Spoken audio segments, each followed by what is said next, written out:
Wow. Look at everybody. Y'all look great. Give yourself a round of applause. All right. And our beautiful panel, I got some words for you before we get started.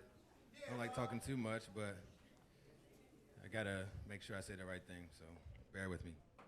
Good evening. I'm Lafayette Barnes, founder of the Washington Informer Bridge. It's my pleasure to welcome to welcome you to our Earth Day Creative Salon, People versus Plastics. This year's salon aligns with Earth Day's international theme, Plastic versus the Planet, which highlights the urgent need to address the global pollution crisis. Before we begin, I want to take a moment to acknowledge and thank my mom. Ooh, if you could, that's her right there. Denise Barnes. Mom, your unwavering support and the opportunity to continue our family's 60-year publishing legacy means the world to me. The work we do at the Washington Informer Bridge is a testament to the foundation laid by my grandfather, the late Calvin Rolark, and the incredible impact he had on this community. I'm honored to carry on this tradition and make a difference in the lives of millennials across the DMV region. Also, I think you wanted to say something about the Washington Informer charity, so I'm going to give you a second to do that. And ladies and gentlemen, Denise Rolark Barnes. All right, I think I have like 30 seconds, but I have like a half an hour speech in my pocketbook. But first of all, I want to just say thank you, Lafayette, for following through. We started doing Earth Day, focusing on Earth Day in the Washington Informer about 8 years ago. And this was our first year of having an environmental writer reporter. Kayla, where are you? She's right there. Hi. Kayla Benjamin, let's give her a shout out. Kayla started with us 2 years ago, and she's really allowed us to really focus in on the environmental, the racial justice, all the issues related to black folks in the environment. I always say, black folks were the first ones that were involved in, because, we were brought to this country because we understood the earth, the seasons, the sun. We understood all that. And so we kind of got locked out of this movement, but we're here. You all are evidence of that, and so is this wonderful panel. So I saw you all on Win TV last week, did a great job. So Washington Informer Charities. My dad, Lafayette's grandfather, started this 2 years before he passed in 1994. And we've carried the mantle, and our whole focus now is on literacy. And so that's one of the things, when we talk about environmental literacy, we're talking about just reading, but we're talking about all kinds of literacy, financial literacy, health literacy, all of that. So it's our job at Washington Informer Charities to try to expand the knowledge, the voices, the ability to read and articulate all of those issues that impact our community. So. Thank you for your support. I'm looking forward to a great program. Lafayette, I hope I didn't go overboard, but great job, Mom.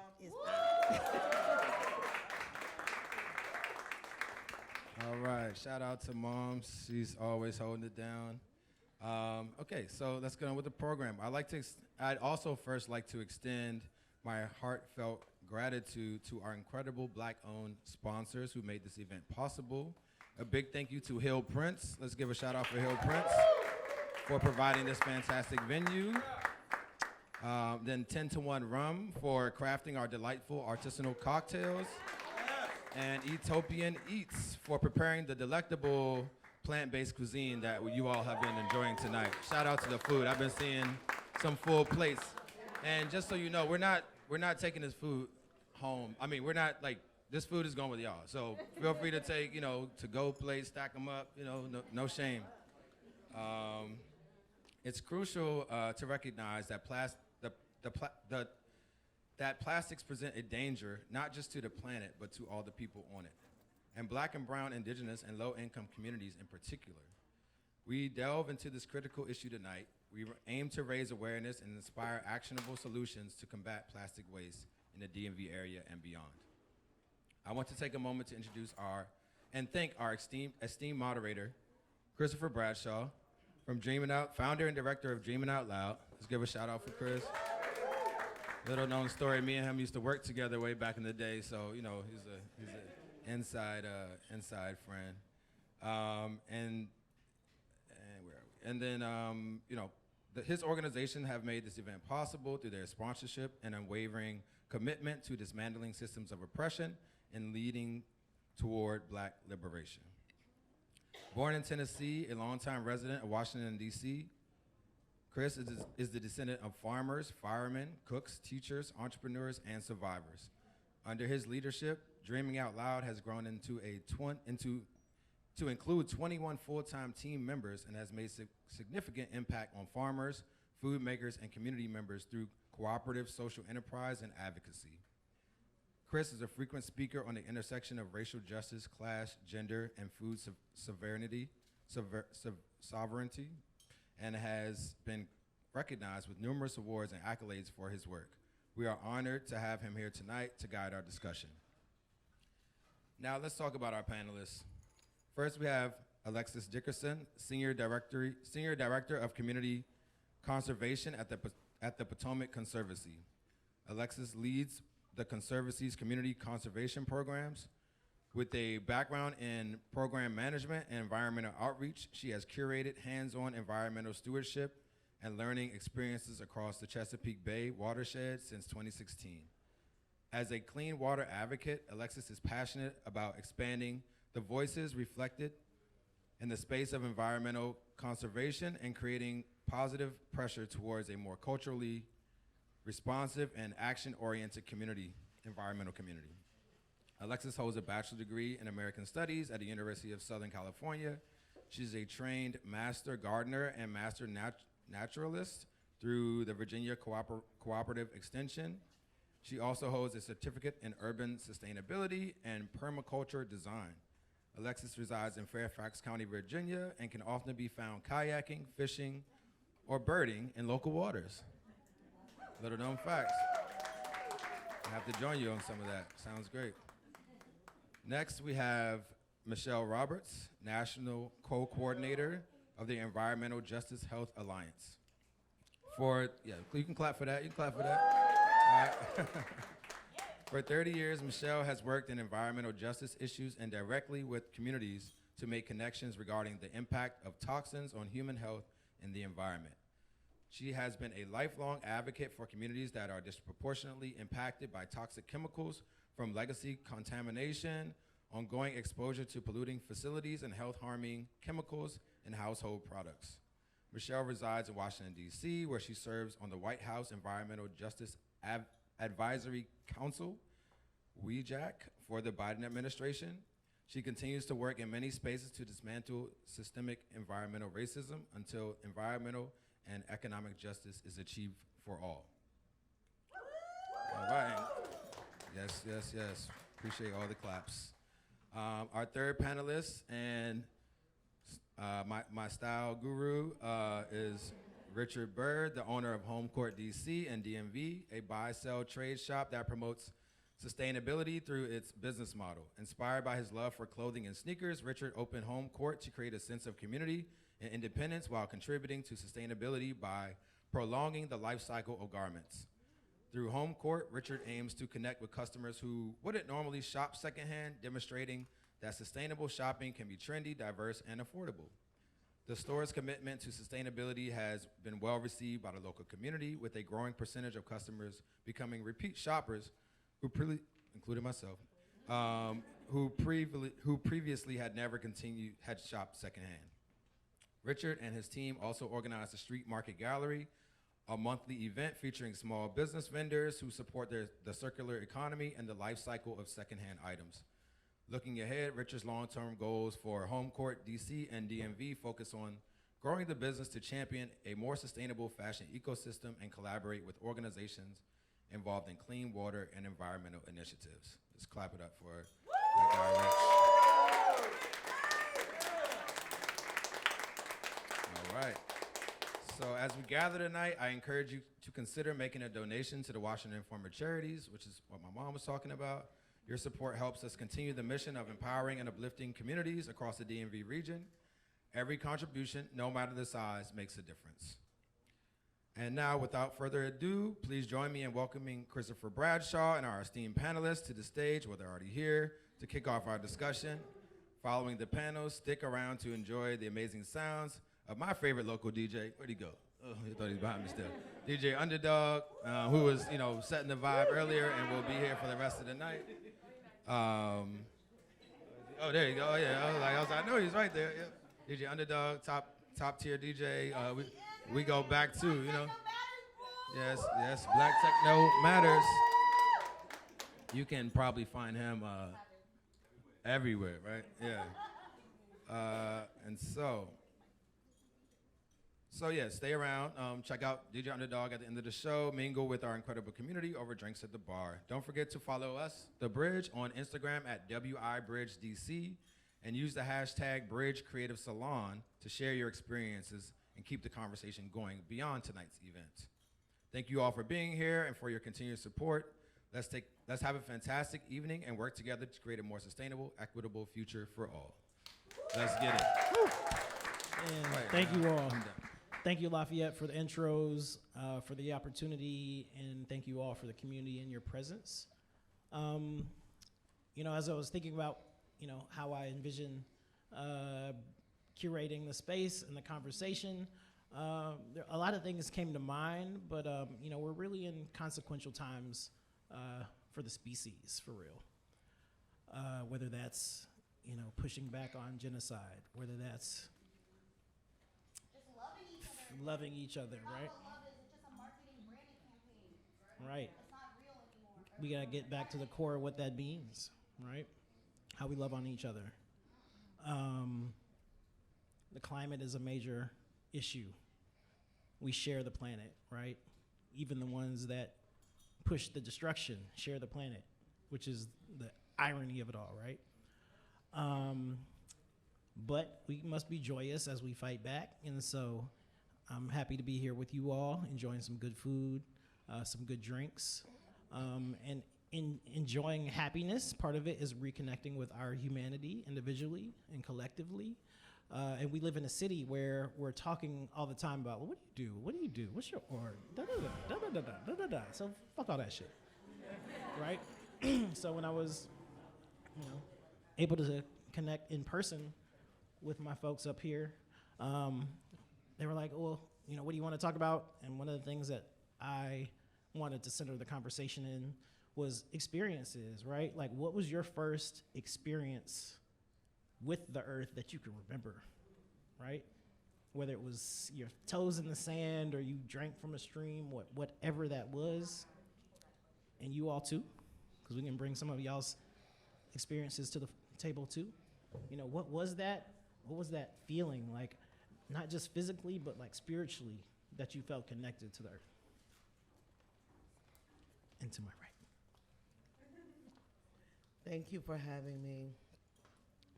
And thank you for having the Environmental Justice Health Alliance for Chemical Policy Reform. I roll with our people, for real, for real. For real, for real, for real. And I thank you for that question, because for the question for me and even down for the many people I serve, we've always had that connection with the earth coming from birth, right? No matter, even though we were a landless people. Lafayette, I can look at your mama and think about a friend that we probably had in common, and I got to bring him into the room. Lord, Damu Smith. Shit. Damu would tell you the earth is the Lord and the fullness thereof. Remember when he used to say that? Folks would talk about this whole environmentalism, but what people fail to realize is way back in the day with my boy Damu Smith, our folk changed the definition of environmentalism to be where we live, work, worship, pray, and go to school. So for us, when we stepped into our communities, whether it would be that lake that we had or that water from the rain that was just right there on our sidewalk, that was nature for us. You hear the birds sing, that was nature for us, right? And so that's where it began for me, brother. I just had to lift up Brother Damu Smith in this space, didn't I? Because he would be so proud. He is so proud of all of you. Lafayette, he proud of you in this event right now. I'm just been thinking about him while I was walking through this space.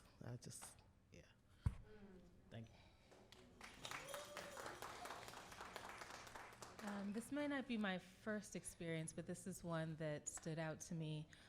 One night, my dad woke us up. I'm one of 3 siblings, and took us outside. We're like, what? It's like 3 o'clock in the morning. We're like, what are you doing, Dad?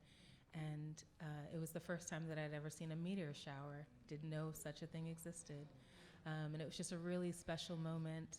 My mom wasn't there. It was just my Black father, you know, showing me the stars, and the sense of wonder that you get from those types of experiences. It's just something that you can't replicate. And the number of people that I've invited outside in my life to watch stars and watch shooting stars with me, you know, is something that you can continue to pay forward.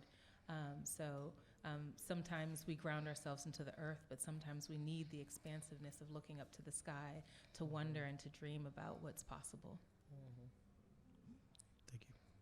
First of all, thank y'all for having me. I feel like I'm up here with some heavy hitters, so a little outclassed, but yeah, as Alexis said, it's not really one of my first memories. It happens to be one of my most like powerful ones. It happened to be the first time I got on a plane. I was going back to India, where my parents were from, and my uncle was getting married, and I remember my mom's from Mumbai, and the ceremony was there, and then we happened to go to the beach after. But I just remember getting off the plane and riding through you had to ride through the slums to kind of get to the suburbs, and I just remember like the overpowering smell and decay. Yeah, it's exactly, and it stuck with you forever to see that kind of waste and the conditions people live in.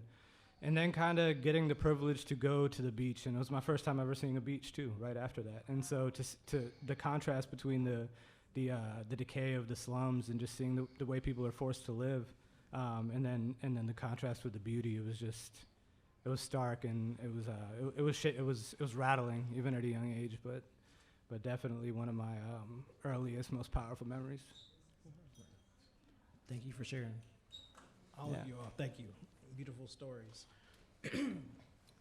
When I also think about this conversation, we're talking about the lens of plastics and that particular impact on the grassroots level in communities, on the environment, and what that means for us all. But really, it's a conversation about power, right?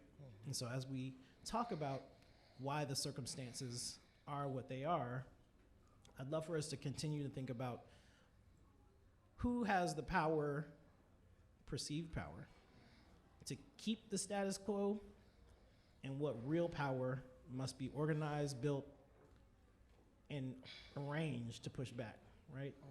So when we're talking about plastics, you hear about microplastics, you hear about like 91% of plastics aren't recycled. From your respective viewpoints,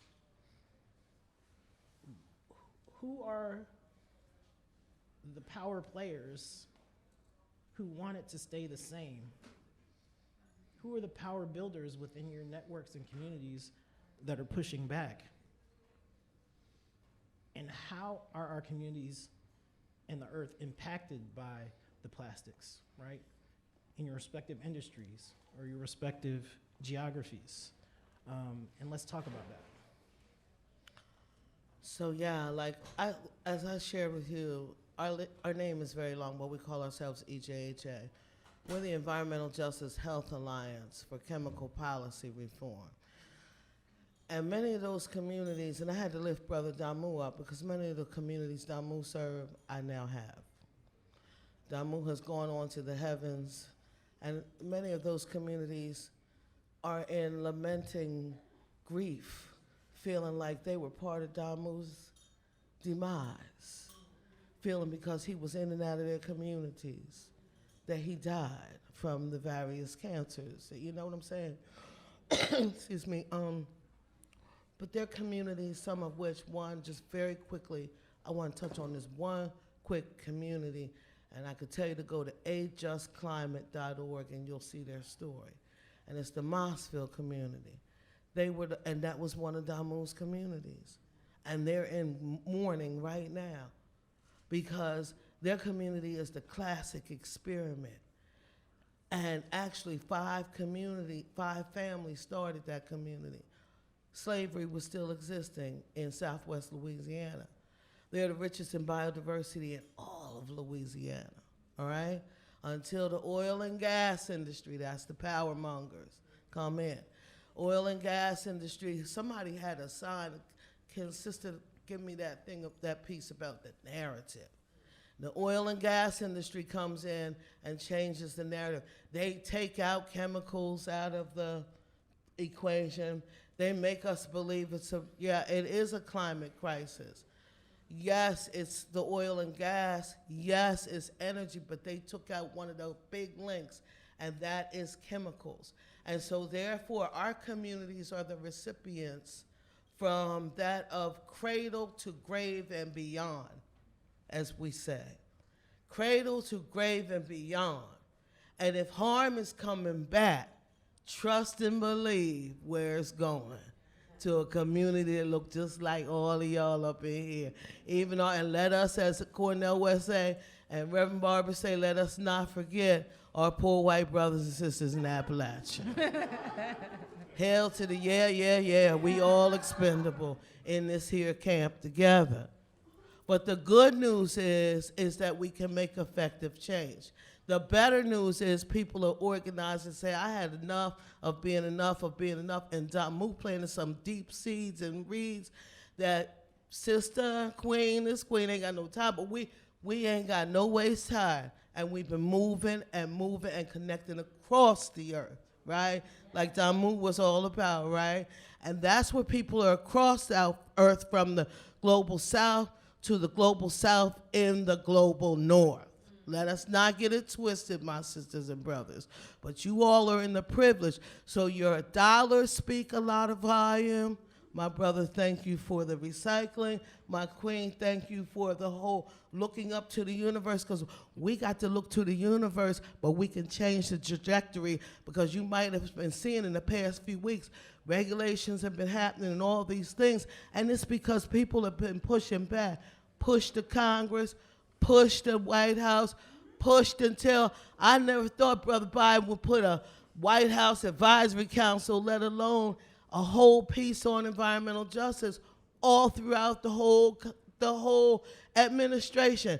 I grew up under that brother with 18 months on the hard. When I was in 2nd grade, I'm gonna stop right here, we had the National Guard on our streets. That Bama wasn't out there saying to take it back. But when he asked for our help, when he was running after Trump had trashed it all, let us not forget, after Trump had trashed it all, and even some of our cooled out environmental conservation folk with all their big money went down for a long winter's nap while Trumpy was in tramping it. And who was it had to clean it up? And who was it that had to hold it up? Because we ain't got nothing else but to fight and lose but our lives. Us! With no money.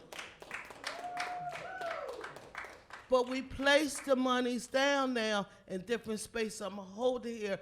That's where the power of the vote, the power of the pocketbook, the power of you all returning back to some of your hoods that some of y'all might be too cool and too hip to go back to see Big Mama, and you need to go see her because she's waiting for you to come back and help her. She don't want to move. And she shouldn't have to if they have not degraded her land. Because now you're finding your way to look at the stars. Oh, this queen always has been. And we give thanks for that. Because we got to remember, we look to the stars, not Kim Kardashian. The stars. Amen. Thank you.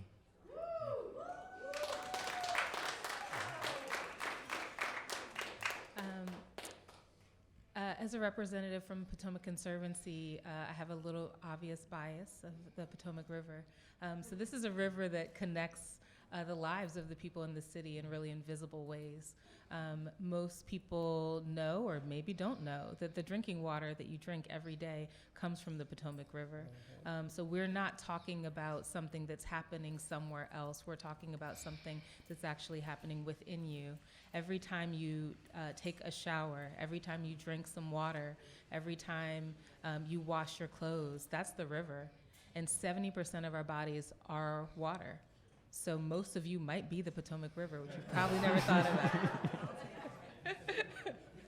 Unless you're buying, spring water from somewhere else. So why does that matter to our lives? When I would take students out on the river, we would always ask them to look around and decide whether the river was healthy or not. And the first thing they would say is, oh, well, there's trash. And I would look around and I could see like one piece of trash. A lot of times the river can be, different parts of the river can be very, very clean. But the kids always were focusing on that trash. And that trash does impact us. But the difference now is we learned our lessons in the 60s when the Cuyahoga River caught on fire, and Love Canal and all the different things that happened, that we have to make these things less visible, but it doesn't mean that they're less pernicious. And that's the problem that we're dealing with now.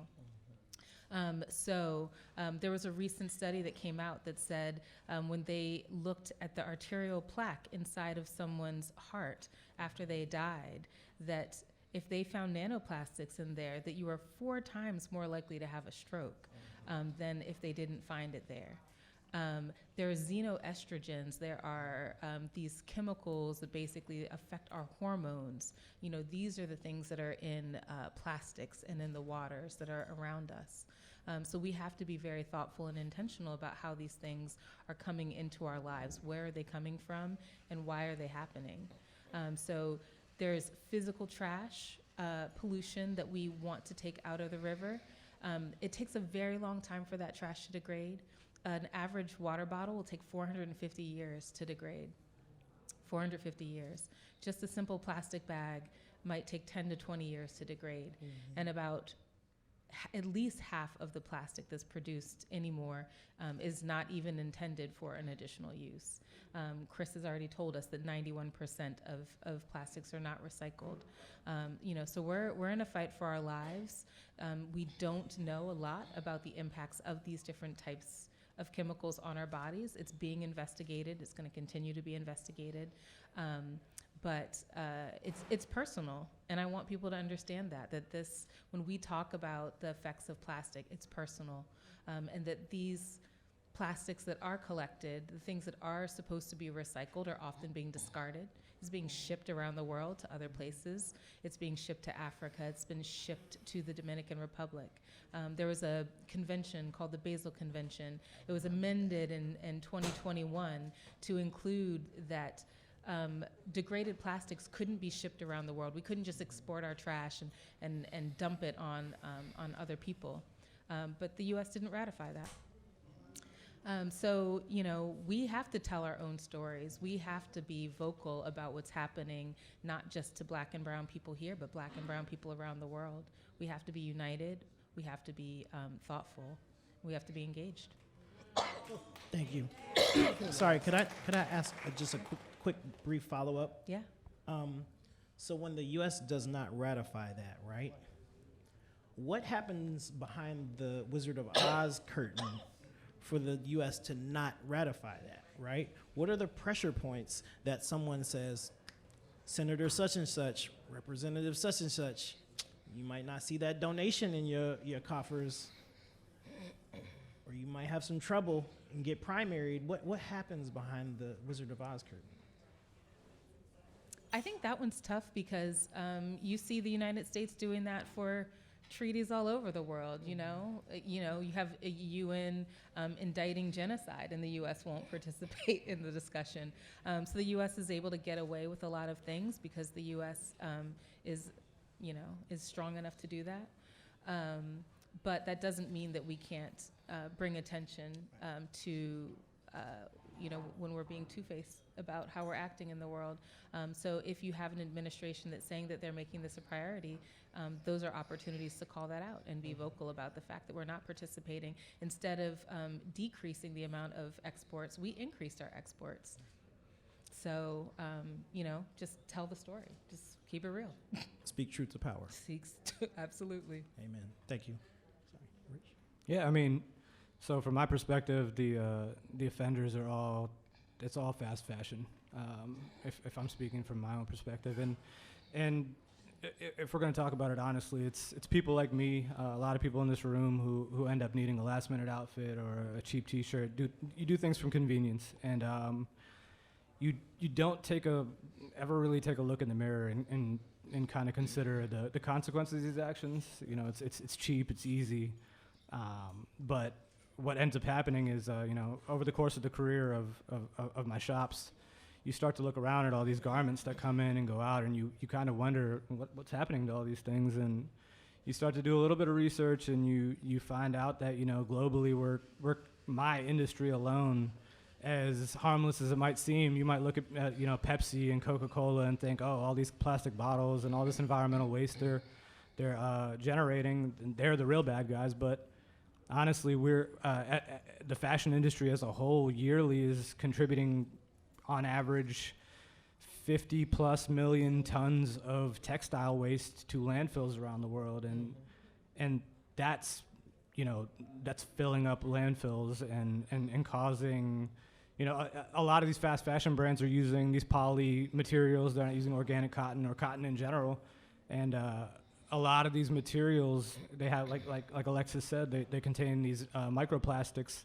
that are leaking into rivers, oceans, all of our ecosystems, including, like they mentioned before, a lot of these surrounding communities of these landfills and factories are heavily populated with people that are on the poverty line. So we're actively killing people. So at the end of the day, another number is, of that 50 plus million that's contributed worldwide, the United States is contributing roughly 17 million tons of that.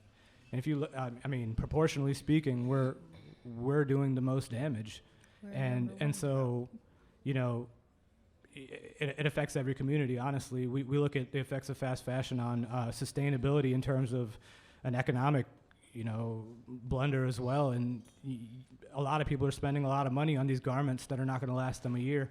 On average, we're looking at 50 million discarded items within a year of them being purchased every year. And so, as an economic condition now, we see people shopping less designer, less retail. We see the retail channel shrinking, especially in urban communities. And so the goal is to, as much as we are the offender, is to kind of turn that page and start pushing back. Little baby steps wherever we can. If you have a retail business or you have a shop or you're part of this, you try to use recycled materials. If you're, we at the shop, we try to use glass bottles for drinks that we offer. It's just little things to be able to contribute to a positive outcome. And like they mentioned, we try to champion for high quality items. The pushback we feel like we can have right now is we have two shops. One's a vintage shop that's just vintage and vinyl. The other one is our more higher end. It's sneakers and like higher end streetwear and designer. So the goal is to try to accomplish that retail experience, your higher end products, because I like nice stuff. At the end of the day, I know a lot of us do. So the way to do it is shop secondhand. Stop buying 1 million items. You can have a closet with 20 items, really high quality. Buy vintage. It's really cool. I think a lot of people are intimidated by it too. We always recommend. We always love people coming in and connecting with us. That's been our one of our big appeals, is loving to connect with the community and support these local markets, y'all. Yes. Whatever you do, however you support it, Depop, Poshmark. I read a statistic recently about there's an app called Vestiaire Collective. They're a higher end designer resale app, and they did a study where they revealed that 80% of purchases on that app replaced a brand new purchase. And so, if 80% of us were really going out of our way to find a secondhand version of the product they're looking for, we're saving a lot of carbon footprint on shipping, fast fashion just waste contributed. So yeah, just support small. You know, there's got to be balance. So we're gonna make mistakes, but if you're into fashion, you're into that, just try to do the right thing. Awesome. Thank you. Yeah. So I appreciate the thoughtfulness in that answer as well. So we only have a limited amount of time. So I kind of have a two-part question. We maybe can start with you. Let's do it. Rich, come back this way, and then we'll go back that way real quick. So you mentioned fast fashion, you mentioned consumers, but we haven't talked about workers. How within fast fashion, which I'm a perpetrator as well, I have on pants from Zara, fast fashion, right? How is it affecting workers? And if we could come back this way and talk about workers, microplastics and plastics, the toxins, all those things. And then also, as quickly as we can, these corporations shifting the burden to the consumer and that narrative and its impact on the space and justice and transformation as well. Thank you, Kayla Benjamin. I believe that was your question from the, oh, sorry, you're right there. From the lead up. So our last two questions. Yeah, I mean, I think historically speaking, you can look at, I mean, there's been publicized incidents of factories for fast fashion companies where the buildings collapsed. I think as recent as 2018, there was a collapse in like Indonesia or somewhere where it killed 18 workers. And it's just that's a microcosm of fast fashion. And, you know, it's tough because in a purely conversational sense, like I'd like to think that there's levels to everything. You know, you have your, in my opinion, the biggest offenders are like the Sheins, the Zaras, the H&Ms of the world. And then you try to kind of see who is not as offensive. One of my kind of go-betweens is Uniqlo. It's they sell more like sustainable everyday essentials, but they are shifting they're trying to use more environmentally friendly fabrics and stuff like that. But their labor practices are still questionable. They're not transparent. A lot of these companies are not. So we get a glimpse of, you know, the poor working conditions and low wages. But at the end of the day, until we stop supporting, you know, they're going to continue to have a platform to pay low wages and subject workers to unfair working conditions. What was that? Trafficking. Trafficking. Labor trafficking, absolutely. Labor trafficking is. That's huge. That's real big.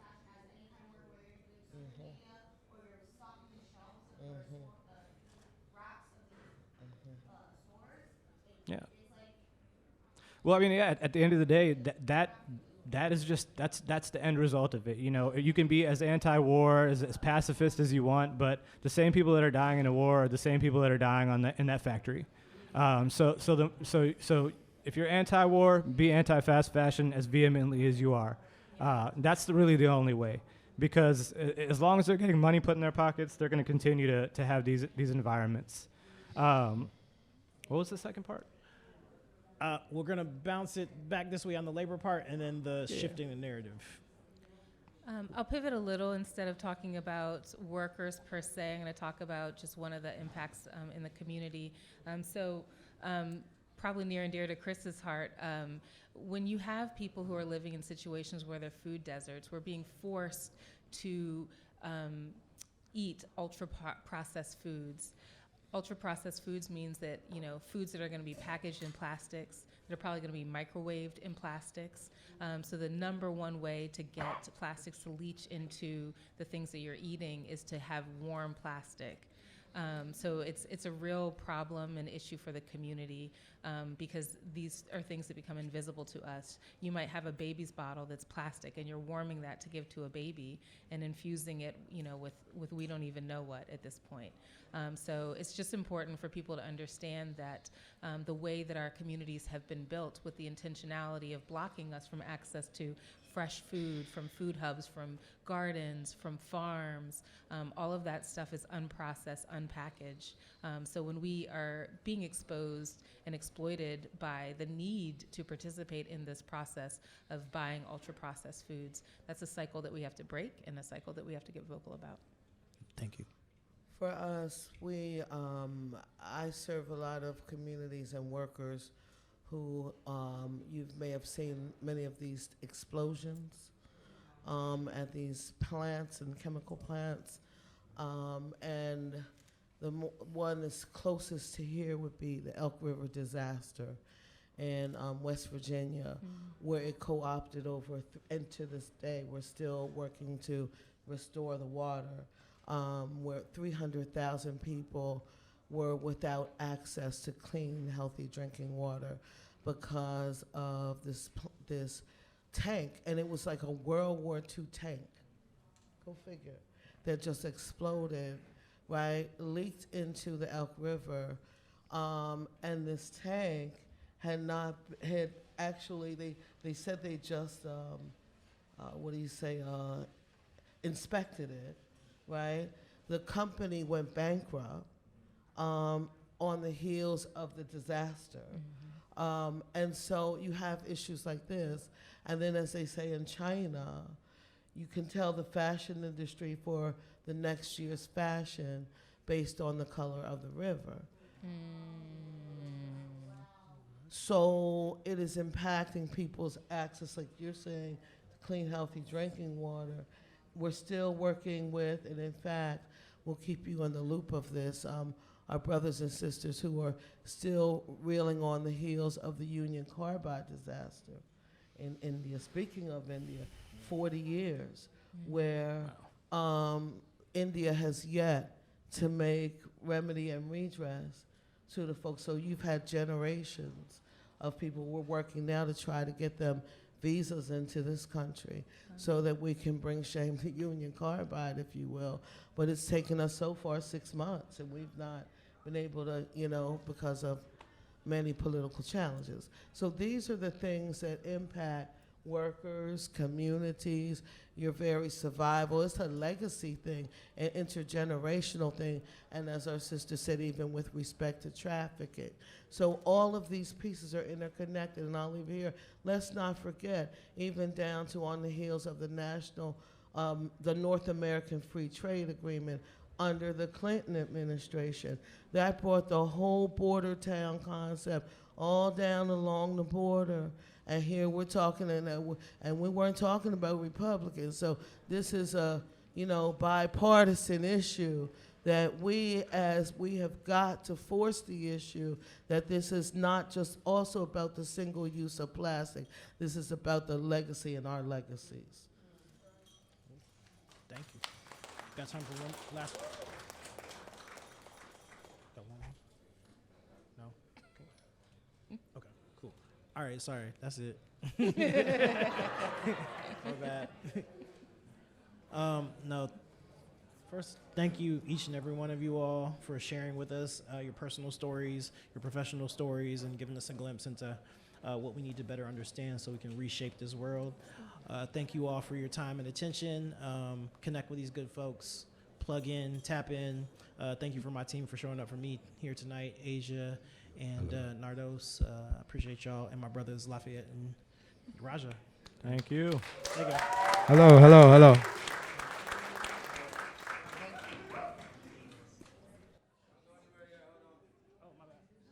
Hello, hello, hello, hello. All right, I'm back. That was a beautiful discussion. Let's give one more round of applause to our panelists. So inspired by the conversation. Now we can all live better lives and do so much better for the environment. Want to make a couple announcements before we get out of here. I want to say thank you all. Thank everyone in this room for your continued support. Let's have a fantastic evening and work together to create a more sustainable and equitable future for all. Before we wrap up, I want to express my gratitude once again to our incredible sponsors, Hill Prince, 10 to 1 Rum, Ethiopian Eats, Dreaming Out Loud, and of course, my mom, again, for making this event possible. Your support means the world to us. and the entire staff of the Washington Informer and the Bridge. I'm taking my cues. And once again, thank you all for being a part of the special evening. Your presence and support mean everything to us. Don't forget to follow WI Bridge DC on Instagram and keep the conversation going. Have a wonderful night, and we look forward to seeing you at future Bridge events. And that's it. That's a wrap.